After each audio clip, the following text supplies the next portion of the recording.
جو ڈیزیزز ہیں انسان کے جسم میں، روزہ کتنا امپیکٹ کرتا ہے ہائی بلڈ پریشر کو ختم کرنے میں، آپ کی ڈائبٹیز کو مینیج کرنے میں، انسولین کو، اور اسی طرح انفیکشس ڈیزیزز، چونکہ آپ کا اس میں بھی ٹی وی پروگرام بھی آپ دیکھتے رہے پاکستان کے لیے، جی جی تو آپ بتائیں روزے کا اس پہ کتنا امپیکٹ پڑتا ہے؟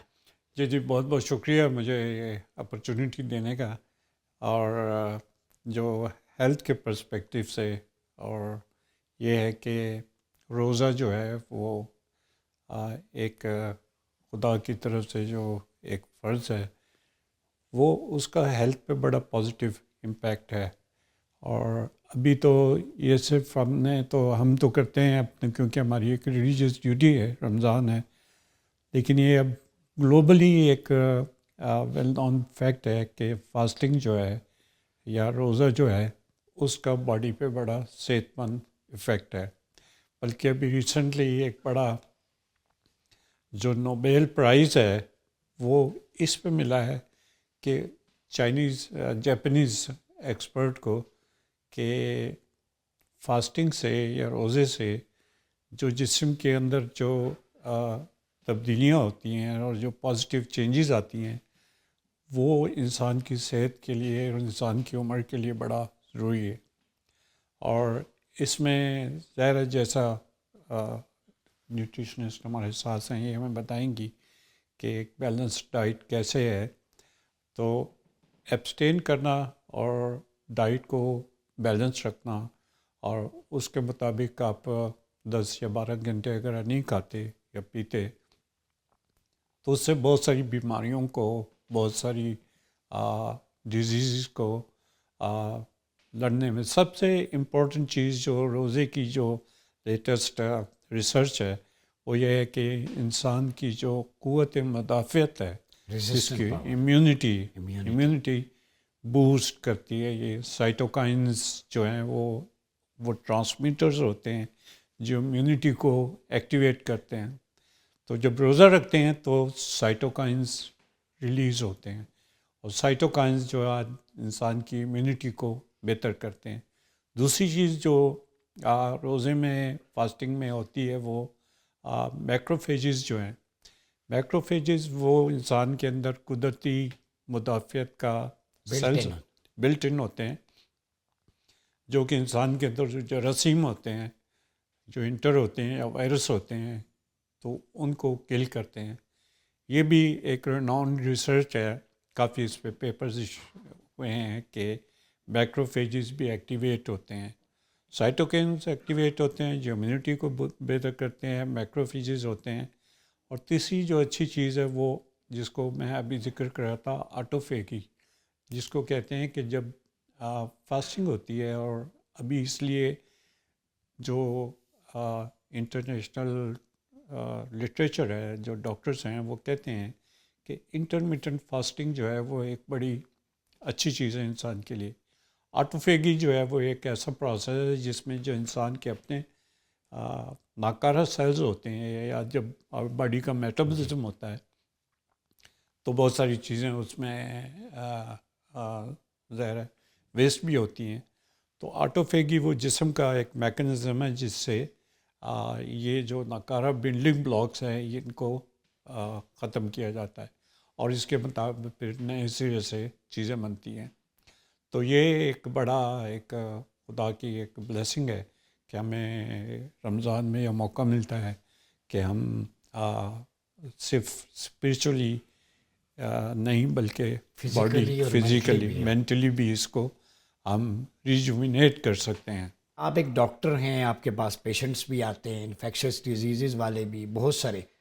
روزہ کس طرح بندے کو بیماریوں سے نجات دلاتا ہے ایک، اور دوسرا جو صحت مند افراد ہیں جیسے ڈاکٹر صاحبہ نے کہا، ان کے امیون سسٹم کو، باقی چیزوں کو مزید بڑھاوا دیتا ہے. اس پہ ذرا روشنی ڈالیے گا. اس میں پہلی چیز یہ ہے کہ پاکستان کا جو ہیلتھ پرسپیکٹیو ہے نا، پہلے کچھ اور تھا، ابھی پچھلے 30-40 سال سے پرسپیکٹیو چینج ہوا ہے. پہلے ہمارے یہاں انفیکشس ڈیزیزز زیادہ کامن تھیں جن سے لوگ بیمار ہوتے تھے اور ڈیتھس ہوتی تھیں. ابھی ہم کہتے ہیں کہ پاکستان اور for that reason other countries double burden of disease ہے. انفیکشس ڈیزیز اپنی جگہ پہ ویسے ہی ہیں، لیکن اس کے ساتھ non infectious diseases, cardiovascular diseases, cancers اور ڈائبٹیز، جن کو ہم لائف سٹائل ڈیزیزز کہتے ہیں.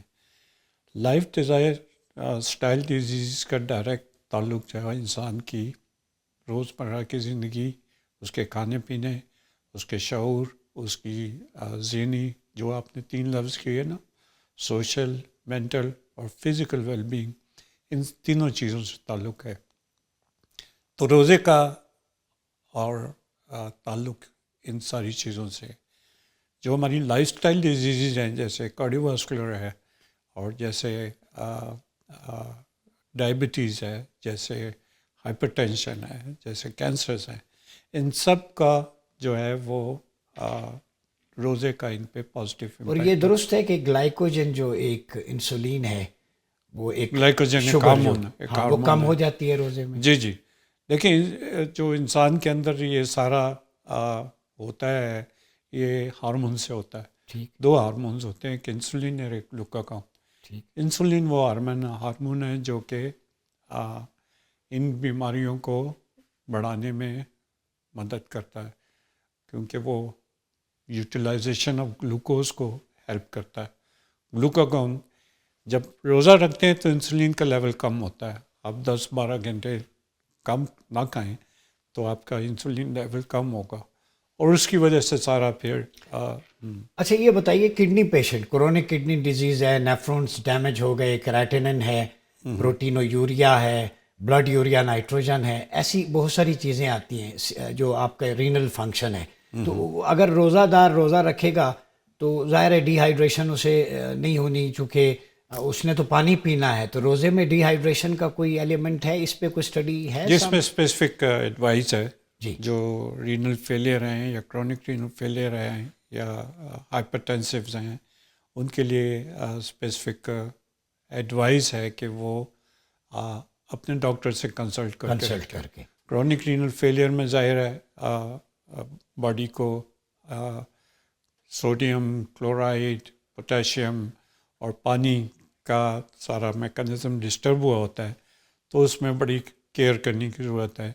تو ہر جو پیشنٹ ہے کرونک رینل فیلئر کا، اس کو چاہیے کہ اپنے پراپر ڈاکٹر سے ایڈوائز تو یہ بتائیں، فیٹی لیور والے کیا کریں؟ جو لیور جن کا فیٹی ہے گریڈ 1 2 3 جس میں بھی اسٹیج پہ ہوں، ان کے لیے بھی ہے کہ ڈاکٹر سے ایڈوائز کے بعد وہ فیٹی لیور پہ اسپیسیفکلی دیکھیں. فیٹی لیور کیوں ہوتا ہے؟ وہ اس لیے ہوتا ہے جب کاربوہائیڈریٹ زیادہ ہوتے ہیں. ڈاکٹر صاحب دیکھیں، جب فیٹ اور گلوکوز آپ زیادہ کرتے ہیں تو فیٹ ڈپازٹ، جب روزہ رکھیں گے تو اس کا فرق پڑے گا.